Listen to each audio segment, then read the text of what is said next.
ભરૂચ જિલ્લાના અંકલેશ્વર તાલુકાના ભાદી ગામના રહેમતનગર ખાતેથી પાનોલી પોલીસે બાતમીને આધારે કતલખાનું ઝડપી પાડી 3 ઇસમો વિરુદ્ધ કાયદેસરની કાર્યવાહી હાથ ધરી છે। મળતી માહિતી મુજબ ભરૂચ જિલ્લાના અંકલેશ્વર તાલુકાના ભાદી ગામના રહેમતનગરમાં ગેરકાયદેસર કતલખાનું ચાલતું હોવાની પાનોલી પોલીસને બાતમી મળી હતી।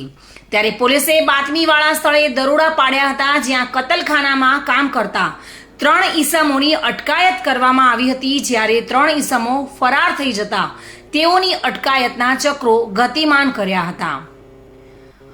પોલીસે દરોડા દરમિયાન કતલના ઈરાદે ક્રૂરતાપૂર્વક બાંધી રખાયેલા 6 ગાય અને 4 વાછરડાને પણ છોડાવ્યા હતા।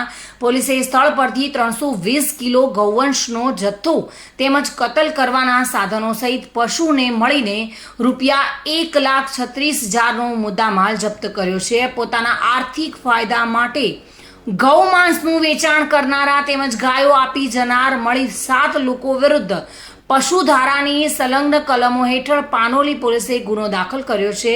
તો બીજી તરફ જપ્ત કરાયેલ માંસના જથ્થાને સુરત FSL કચેરી ખાતે પરીક્ષણ અર્થે મોકલી પાનોલી પોલીસે વધુ તપાસ હાથ ધરી છે।